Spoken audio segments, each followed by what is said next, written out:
Hi friends, ഞാൻ അലഞ്ചോക്ക ജോഷി. കൂട്ടുകാർക്ക് അലഞ്ചോ അക്കാദമിയിലേക്ക് സ്വാഗതം. ഇന്ന് ഞാൻ വന്നിരിക്കുന്നത് പ്ലസ് ടു പൊളിറ്റിക്കൽ സയൻസിലെ അധ്യായം 1 ക്യാപ്സ്യൂൾ നോട്ടുമായാണ്. അധ്യായം 1 രാഷ്ട്ര നിർമ്മാണത്തിലെ വെല്ലുവിളികൾ.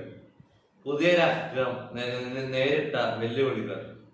ഭരണഘടനാ നിർമ്മാണ സഭയുടെ പ്രത്യേക സമ്മേളനത്തെ അഭിസംബോധന ചെയ്തുകൊണ്ട് ആദ്യ പ്രധാനമന്ത്രിയായ ജവഹർലാൽ നെഹ്റു വിധിയുമായുള്ള കൂടിക്കാഴ്ച എന്നറിയപ്പെടുന്ന വിഖ്യാതമായ പ്രസംഗം നടത്തുകയുണ്ടായി. രാജ്യത്തിന്റെ ക്ഷേമത്തിനു വേണ്ടി പ്രവർത്തിക്കുവാൻ സഭാംഗങ്ങളോട് നെഹ്റു ആഹ്വാനം ചെയ്യുകയുണ്ടായി.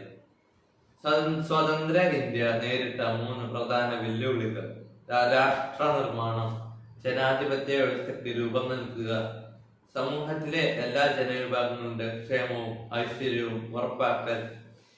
രാഷ്ട്ര നിർമ്മാണവുമായി ബന്ധപ്പെട്ട പ്രശ്നങ്ങൾ. വിഭജനം. മുസ്ലിം ലീഗ് മുന്നോട്ട് വെച്ച ദ്വിരാഷ്ട്ര സിദ്ധാന്തം അനുസരിച്ചാണ് ഇന്ത്യയെ 2ആയി വിഭജിച്ചത്. ഹിന്ദുക്കളും മുസ്ലിങ്ങളും 2 വ്യത്യസ്ത രാജ്യങ്ങളാണെന്ന് ദ്വിരാഷ്ട്ര സിദ്ധാന്തത്തിലൂടെ പാർട്ടി വാദിച്ചു.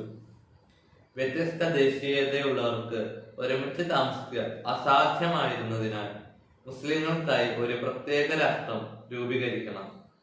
കോൺഗ്രസ് പാർട്ടിയെ ശക്തമായി എതിർത്തുവെങ്കിലും ബ്രിട്ടീഷ് പിന്തുണയോടെ മുസ്ലിം ലീഗിന് അവരുടെ ലക്ഷ്യം നേടിയെടുക്കാൻ സാധിച്ചു.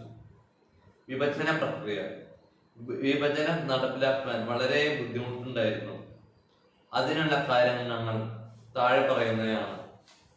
മുസ്ലിം ഭൂരിപക്ഷമുള്ള ഏകമേഖല ഇല്ലായിരുന്നു. എല്ലാ മുസ്ലിം ഭൂരിപക്ഷ പ്രദേശങ്ങൾക്കും പാകിസ്ഥാനിൽ ചേരുവാൻ താല്പര്യം കാണിച്ചിരുന്നില്ല. മുസ്ലിം ഭൂരിപക്ഷ പ്രദേശങ്ങളായിരുന്നു പഞ്ചാബിലും ബംഗാളിലും അമുസ്ലിങ്ങളായിരുന്നു ഭൂരിപക്ഷം. അതിർത്തി പ്രദേശങ്ങളിലെ ന്യൂനപക്ഷങ്ങൾക്ക് പ്രശ്നമായിരുന്നു.